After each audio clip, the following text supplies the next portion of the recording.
cek cek cek. Assalamualaikum warahmatullahi wabarakatuh. Jadi untuk di konten kali ini saya ingin bahas terkait dengan rekonsiliasi penerimaan daerah. Jadi memang sudah sejak dulu ya, semua orang yang berhubungan dengan keuangan, khususnya terkait dengan pemungutan pendapatan asli daerah. Jadi antara SKPD pemungut pendapatan itu kan setiap bulannya dia melakukan rekon ya dengan Badan Pengelola Keuangan dan Aset Daerah, dalam hal ini bidang akuntansi. Jadi kalau di kita itu setiap bulan berjalan itu kita melaksanakan rekon. Jadi ada beberapa OPD yang biasanya rekon dengan kita. Jadi ada Badan Pendapatan Daerah, ada Dinas Perhubungan, Dinas Kesehatan, terus ada Dinas Perdagangan, terus ada PUPR juga, terus ada apalagi Perikanan, itu saja. Jadi ada beberapa itu. Untuk rekonsiliasi ini formatnya standar, jadi mungkin teman-teman yang lain sudah terbiasa untuk orang yang di akuntansi, terus bendahara penerimaan juga, tapi sengaja saya buat ulang. Jadi untuk berita acara ini memang ada saya modifikasi.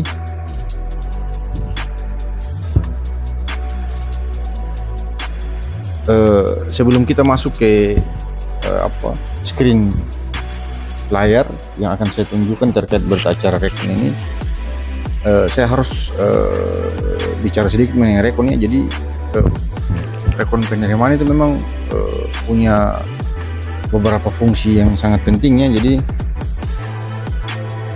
ada beberapa fungsi untuk melaksanakan rekon penerimaan itu. Ada 7 fungsi itu. Yang pertama itu memastikan akurasi data keuangan ya. Jadi untuk meminimalisir kesalahan pencatatan maupun perbedaan antara badan keuangan dan SKPD atau OPD pemungut PAD ya. Jadi fungsi rekon itu, jadi jangan sampai ada kesalahan pencatatan, perbedaan data. Jadi yang berikutnya tuh terkait dengan keandalan laporan keuangannya. Jadi karena dia larinya ke kas, itu sangat penting. Jadi pendapatan dan kas ini kan dua akun yang saling berhubungan. Jadi jika ada kesalahan penginputan itu larinya ke dua akun itu. Jadi di LRA ada pendapatan, terus di neraca juga ada kas di bendahara penerimaan ya. Tapi banyak Pemda juga saat ini yang sudah mulai melaksanakan proses pungutan penerimaan daerah dengan sistem pembayaran non tunai ya. Tapi ada juga daerah yang belum melaksanakan pola non tunai, masih menggunakan pola manual. Tapi di beberapa jenis pendapatan itu sudah memang non tunai, tapi ada juga beberapa jenis yang masih menggunakan pola tradisional atau pembayaran secara tunai ya. Jadi di store ke bendahara, nanti bendahara melakukan penyetoran ke RKUD 1 kali 24 jam. Berikutnya tuh terkait dengan transparansi dan akuntabilitas. Jadi untuk memastikan semua penerimaan daerah itu tercatat benar dan dapat dipertanggungjawabkan. Jadi untuk mencegah potensi penyimpangan dan atau kebocoran anggarannya, makanya itu banyak daerah yang sudah melaksanakan sistem pembayaran atau pungutan penerimaan secara non tunai. Memang di kami juga sudah ada pola non tunai, tapi di beberapa jenis retribusi itu masih menggunakan pola secara tunai. Berikutnya itu terkait dengan optimalisasi pengelolaan kas daerah ya. Jadi untuk memastikan bahwa dana yang diterima itu telah masuk ke RKUD dengan benar ya, dan valid. Jangan sampai ada yang karena operatornya capek atau gimana, inputnya angkanya kebalik-balik, itu kan bahaya juga, nanti mempengaruhi proses rekon juga, baik antara keuangan dan SKPD pemungut maupun antara keuangan dengan bank ya, bank RKUD. Jadi itu. Berikutnya meningkatkan koordinasi antar instansi ya, karena proses rekon ini juga melibatkan lebih dari satu SKPD, bukan cuma keuangan tapi beberapa SKPD pemungut PAD ya.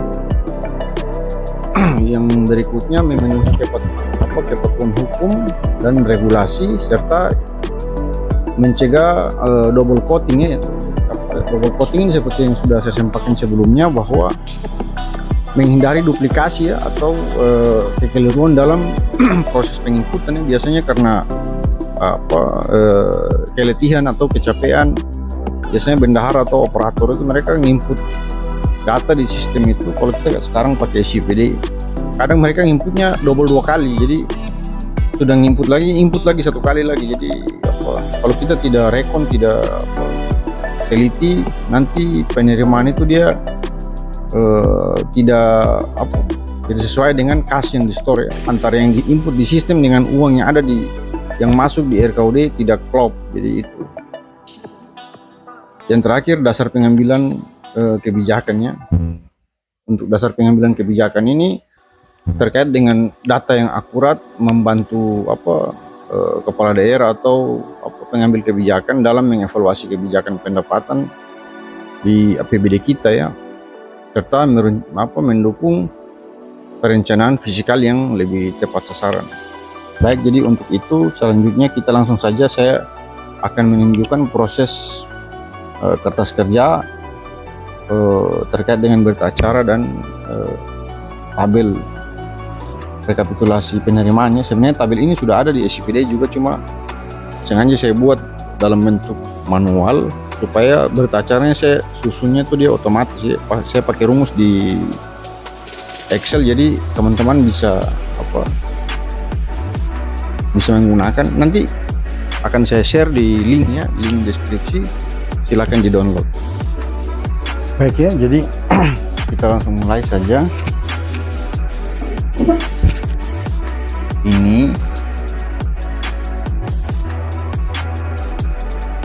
Ini adalah contoh fungsional penerimaan. Jadi saya coba bikin dari bulan Januari. Saya pilih badan pendapatan karena jenisnya lumayan banyak.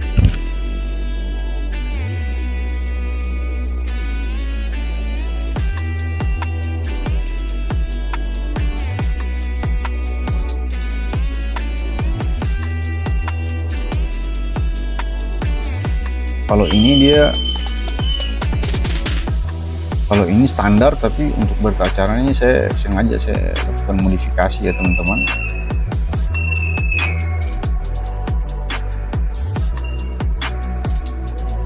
Ini adalah berita acara yang sudah saya susun. Jadi yang saya kasih warna merah-merah ini itu silakan disesuaikan. Misalnya kayak ini nomor berita acara misalnya diganti sesuai bulannya, kan ada setiap bulan berarti ada 12 dari 1 sampai dengan 12 itu menandakan bulan. Jadi untuk yang itu paragraf yang saya kasih merah ini juga kita sesuaikan dengan hari waktu kita laksanakan rekon. Jadi biasanya rekon itu dilaksanakan di tanggal 5 atau tanggal 7 bulan berikutnya untuk bulan rekon bulan sebelumnya. Jadi tergantung kebijakan dari masing-masing Bapak Ibu maupun teman-teman yang mau menggunakan. Jadi silakan disesuaikan saja. Terus di sini nanti ada OPD yang hanya ada retribusi, ada OPD yang hanya ada pajak saja. Jadi silakan disesuaikan ini. Terus untuk intinya tuh yang ada di sini di tabel ini. Kalau untuk tabel ini saya langsung bikin jadi 3 kelompok. Jadi kelompok pertama ada kas bendahara, ada penyetoran, ada sisa kas. Untuk kas bendahara ini sendiri saya bagi menjadi 2, yang tunai dan yang non tunai. Jadi yang non tunai itu ada yang dia langsung ke RKUD, ada juga yang dia pakai rekening penampungan teman-teman. Jadi rekening penampungan tuh misalnya wajib pajak di store, dia tapping saldonya masuk ke rekening penampungan, nanti bank melakukan mutasi kas ke RKUD. Kalau untuk kasus yang kayak gitu, maka setiap rekon itu kita harus minta pihak SKPD untuk melakukan print out rekening penampungan supaya kita tahu saldo di rekening penampungan itu ada berapa. Itu juga penting karena berhubungan dengan kas. Jadi sampai dengan misalnya Desember di akhir tahun harus kita tahu rekening penampungan itu ada saldo nggak. seharusnya kan tidak boleh ada. Jadi 1 kali 24 jam itu harus dilakukan mutasi secepatnya ke RKUD, karena penerimaan itu kalau kas dari penerimaan tidak boleh lebih dari 1 kali 24 jam ya, meskipun dia tidak berada di tangan bendahara dari rekening penampungan, tapi harus dilakukan mutasi. Terus berikutnya terkait dengan untuk STS ya. Jadi STS di sini saya bagi menjadi dua. Jadi STS yang diinput oleh operator ke dalam ICPD, dan STS yang kita validasi langsung dari rekening RKUD ya. Kadang operator itu juga mereka karena capek, misalnya mereka nginputnya kebalik ya. Jadi misalnya 31 231 017 bisa diinput juga 31 321 017, itu fatal ya. Jadi kadang kayak gini. Misalnya karena capek dia input 31 321 017.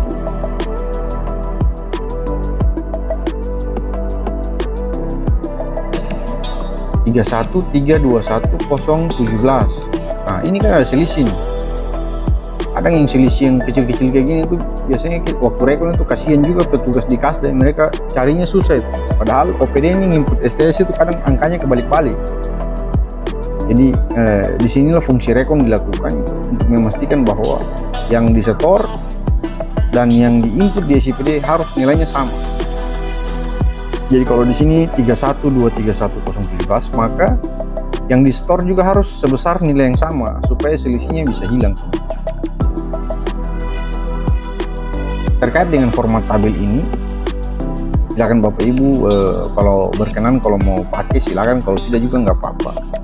Jadi di sini untuk yang kolom 4 ini dia manual ya, silakan Bapak Ibu isi jika ada kas di rekening penampung.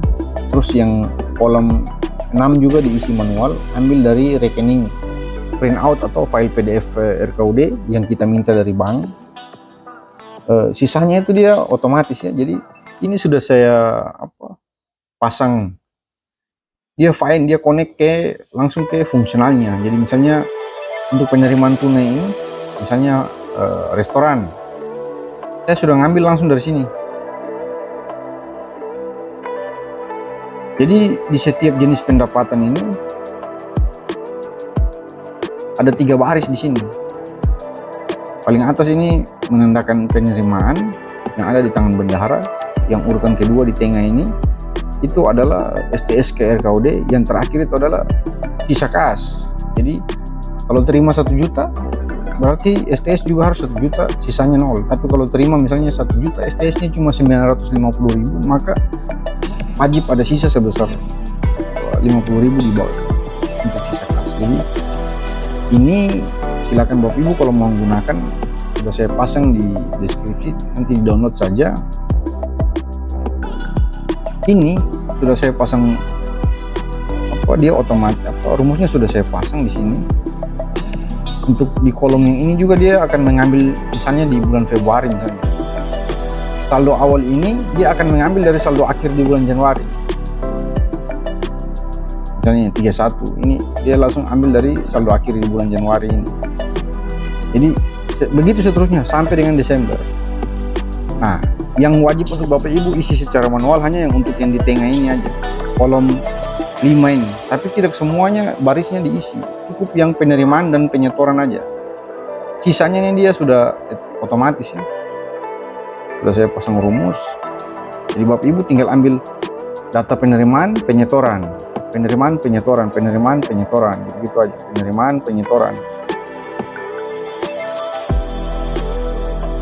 Misalnya kayak bulan, ada yang sisa kasih di mana? Nah ini di bulan, misalnya bulan Maret ini kan diterima di bendahara misalnya 4 juta, baru disetorkan 3.100.000, ada sisa 1 juta. Jadi cukup diinput yang penerimaan dan penyetoran aja, untuk sisa kasnya dia otomatis, dan di berita acara dia akan ngambil secara otomatis. Ini penerimaan, ini penyetoran, ini sisa kas ya. Jadi di sini saya bisa mungkin itu berita acara ini selisih itu tidak boleh ada. Kalau masih ada selisih maka selisih itu harus bisa terjelaskan dan harus masuk akal penjelasannya. Sebisa mungkin kalau kita temukan kesalahan dalam proses rekon, kita harus minta pihak SKPD, bendahara pengeluaran maupun operator yang bersangkutan untuk segera perbaiki inputan yang salah sebelum dilakukan terlanjur dilakukan validasi oleh beberapa pihak ya. Jadi kalau di SKPD itu kan ketika input penerimaan itu kan proses validasi itu dilaksanakan secara berlapis. Jadi setelah operator menginput, nanti PPK laksanakan verifikasi. Setelah PPK verifikasi, pengguna anggaran melakukan persetujuan ya, nanti BUD akan melaksanakan validasi gitu. Jadi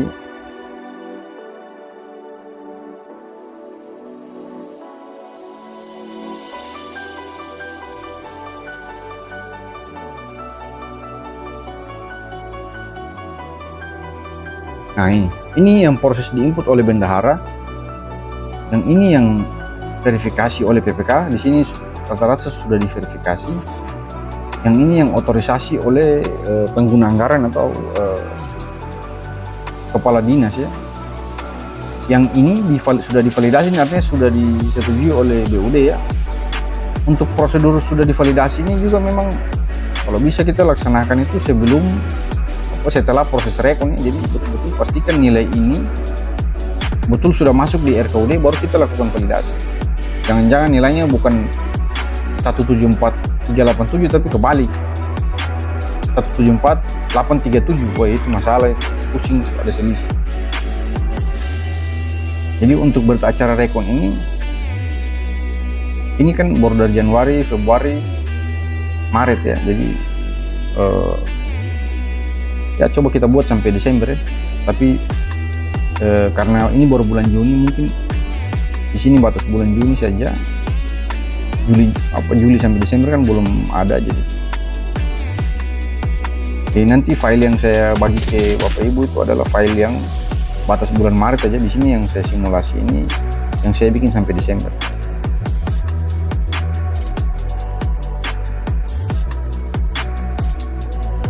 Ketika kita copy kayak gini, rumusnya yang tadi akan ke bawah dan dia akan connectnya itu bukan ke rekon 4 ya, dia connectnya ke rekon 3 karena ini kan kita kopinya dari berita acara Maret.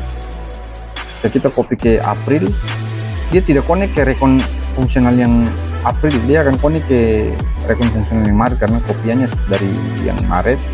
Jadi untuk yang terbaik itu kita ubah rumusnya, ini kita ganti 04.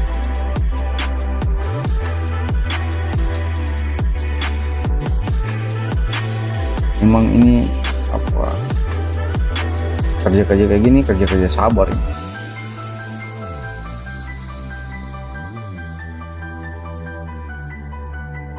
Bentar,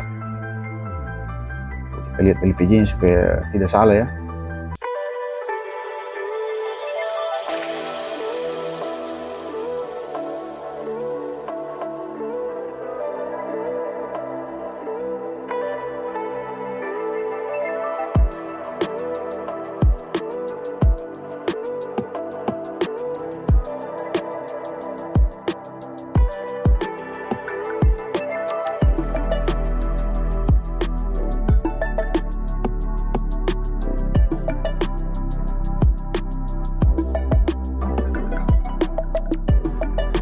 Sorry, salah.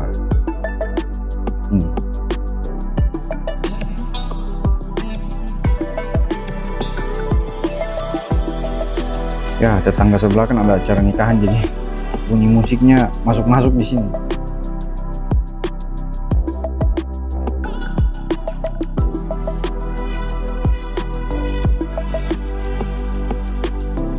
Oh, yang air tanah tadi itu di bulan April ya.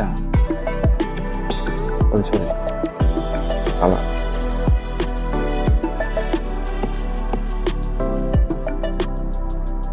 Ya, untuk STS-nya juga kita langsung kita dari kolom 5 ini kita ngambil langsung ya, sama dengan ngambilnya di STS-nya. Ini kan rumus yang lain masih Yang ini sudah April. Bagian sini masih Maret nih, di sini masih 3 kan. Perhatikan, di sini masih 3 nih, berarti dia masih ngambil yang dari tabel yang Maret. Kita ubah nama tabelnya supaya rumusnya dia larinya ke April.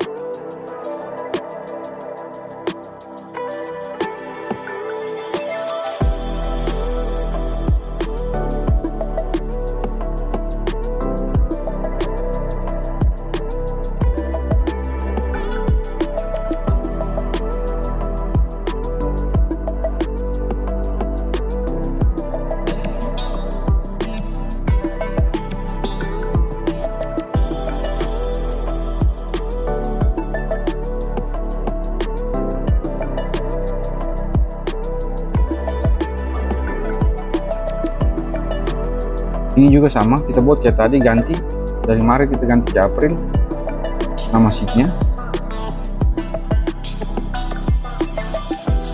Ini lagi musim hujan ya teman-teman. Kalau musim barat itu anginnya kencang, tapi kalau musim timur ini anginnya tidak kencang tapi hujannya awet.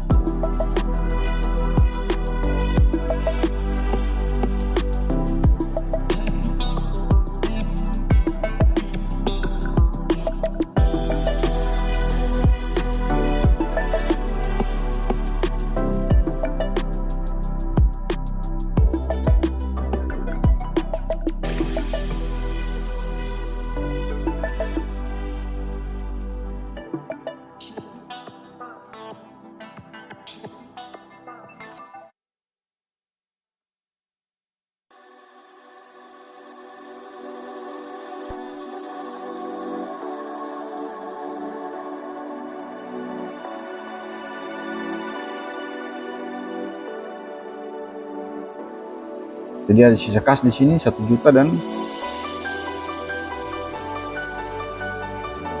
bukan sisa kas ya. Ini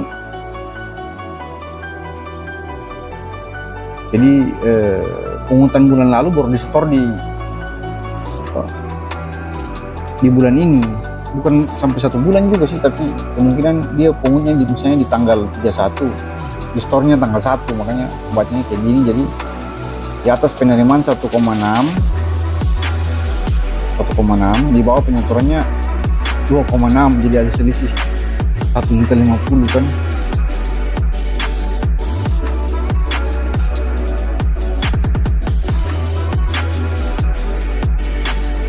Di sini kita pastikan dulu sisa kasnya nilainya sebesar ini enggak. Nah, yang saya bingung itu kalau punya saya tuh dia bentuknya minus ya, tapi di sini di SCPD punyanya plus ya. Jadi penerimaan penyetoran sisa itu harusnya dia. Jadi pada saat rekon itu memang kita harus cek juga di rekening koran ya. Jadi betul nggak saldo yang masuk itu sebesar 2669 ini. Sorry. Saya di sini tidak ada selisihnya, tidak ada. Tapi minus ini memang dia akan kelihatan karena dia bawaan dari bulan sebelumnya. Jadi kita cek di bulan sebelumnya di sini.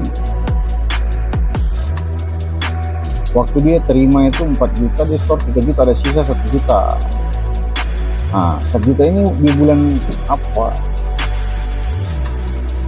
April baru dia STS. Jadi kemungkinan penerimaan misalnya di tanggal 31 Maret, di store-nya di tanggal 1 April. Makanya kayak gini tampilannya, ada minus 1.050. Tapi nanti di saldo akhir di sini dia 0, teman-teman. Gitu ya.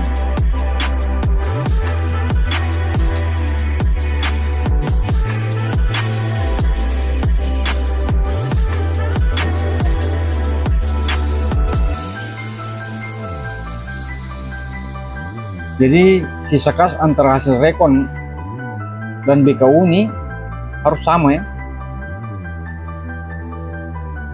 Ini saya simulasikan misalnya kalau data rekening koran yang kita ambil di RKUD itu dia sama misalnya.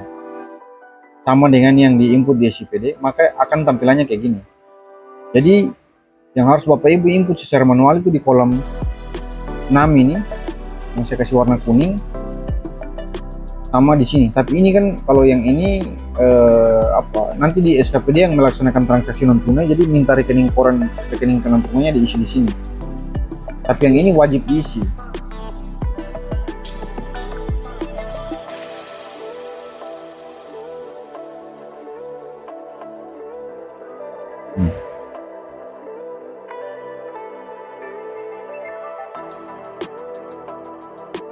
Lalu akhirnya sama kayak ini.